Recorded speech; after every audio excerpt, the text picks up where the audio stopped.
Bonjour, moi c'est Juliane sur Twitch ou sur YouTube et je suis là aujourd'hui pour vous présenter ma toute première critique culturelle. Mais oui, je suis trop contente. Je vais vous parler aujourd'hui d'une série et une série qui s'intitule Mes premières fois, que vous pouvez voir là et aussi là. C'est une série Netflix, c'est vrai, et c'est vrai qu'il y a des personnes qui n'ont pas Netflix et ce n'est pas une tare, c'est pas grave. Je m'excuse, c'est vrai pour eux, mais j'avais trop envie de vous présenter cette série parce que je l'ai beaucoup aimée. Mes premières fois, c'est une série américaine qui a été créée par 3, 2, 1. Mindy Kaling et Lang Fisher. Elle a été diffusée pour la première fois sur Netflix en avril 2020. Cette magnifique période de confinement, mais oui. Bref, vous l'aviez peut-être regardée à ce moment-là. Si vous avez du retard comme moi, ce n'est pas grave, elle est toujours dispo sur Netflix. Il y a 2 saisons, 10 épisodes par saison, une 3e saison en prévision.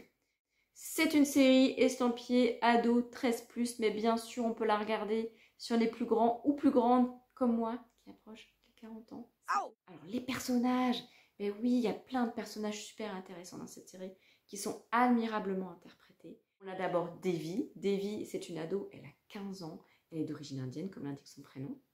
On a aussi le beau Paxton Hall Yoshida, son nom indique qu'il a une double culture, il est à la fois américain et japonais. Et c'est surtout le beau gosse de la série, l'athlète, le gars hyper populaire, qui est admiré, qui est aimé de toutes les filles. Alors on a aussi le personnage de la mère qui est vraiment chouette. Elle est indienne, elle a migré aux États-Unis avec son mari et elle a décidé de rester à Los Angeles avec Devi lorsque son mari est décédé. On a aussi les 2 copines de Devi qui sont juste géniales. On a Eleanor qui est une fille un peu perchée, mais qui est bien paumée dans sa vie parce que c'est un peu le bordel. Sa mère, elle est moitié mytho, moitié absente, donc ça donne rien de bon. Et puis on a ce personnage sublime de Fabiola qui est une de ses meilleures amies et qui est la geek par excellence, qui est homosexuelle et qui décide de révéler son homosexualité au robot qu'elle a créé avant de le révéler à tout son entourage. On a aussi la cousine de Devi qui s'appelle Kamala, qui est indienne et qui est juste mais tellement magnifique, elle est canon, mais elle n'est pas que ça heureusement, elle est aussi scientifique, elle fait des hautes études scientifiques, d'ailleurs elle galère pas mal là-dedans. C'est quoi le speech de cette série? C'est pas bien compliqué, hein. La série elle débute 1 an à peu près après le décès du père de Devi, et puis elle décide, Devi, de devenir populaire, de changer de statut social. Sauf que c'est pas facile d'être populaire pour plusieurs choses. Alors déjà, son entourage ne lui facilite pas la tâche. Elle baigne dans une culture indienne, que la culture indienne, elle est très normée, elle est très carrée, et puis les relations amoureuses, c'est presque tabou. Et c'est pas facile d'être populaire. Pourquoi? Parce que Devi, elle doit faire avec ce qu'elle est. Elle n'est pas du tout la fille hyper formatée de la fille populaire, c'est-à-dire sois belle, fine et tais-toi. Non, Devi, elle est lambda, quoi. C'est une ado lambda. Plein d'obstacles, elle s'en fiche, elle décide de foncer. Et pour devenir populaire, qu'est-ce qu'elle fait? Elle va aller voir le beau Paxton et elle lui fait une proposition indécente qui a un rapport avec le titre. Donc je vous laisse réfléchir. Ça va être un sacré bordel qui va être fait de malentendus, de quiproquos, de petites trahisons, mais aussi de révélations, de beaux moments également. Et souvent, on va faire... Oh my god. Alors déjà parce qu'il y a un autre personnage qui va avoir toute son importance, qui est le personnage de Ben. Ben qui est l'intello qu'on a envie de claquer, mais de ouf. Et lui, c'est le gosse de riche, il est un peu solitaire, il en souffre, mine de rien, il a ses failles, ses blessures. Bref, il va avoir son importance. Et puis voilà, on est surpris parce que tous les clichés qui sont là dans la série dès le début, ils vont vaciller, ils vont être bousculés, ils vont disparaître. Et tous les personnages vont devenir autres. Et ça, c'est super chouette. Voilà, c'est ça qui est bien dans cette série, c'est que c'est une série qui nous emmène ailleurs, qui nous bouscule. Et puis en même temps, c'est une série qui parle d'adolescence. Parce que Devi, c'est bien une ado. Une ado comme toutes les autres, c'est-à-dire hyper chiante. Elle est trop agaçante. On a envie de la claquer. On a envie de la claquer. Elle est hyper arrogante. Elle est sûre d'elle.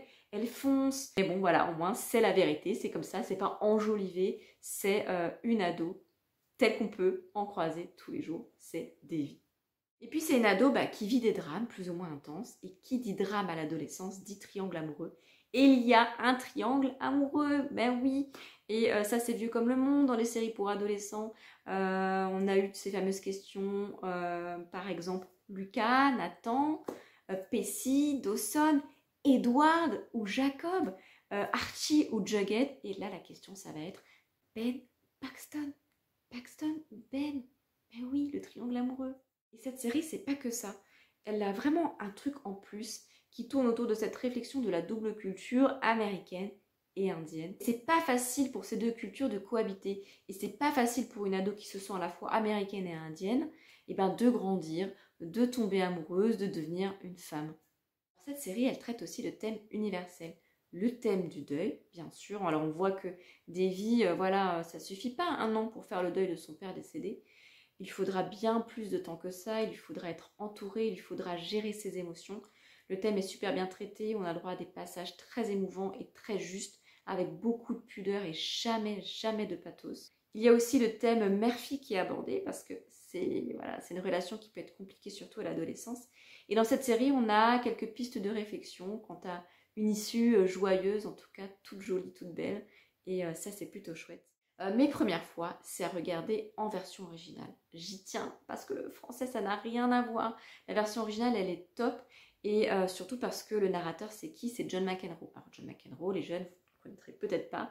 Mais c'est un tennisman qui était assez connu et qui a priori n'a rien à voir avec Devi, qui est une adolescente d'aujourd'hui.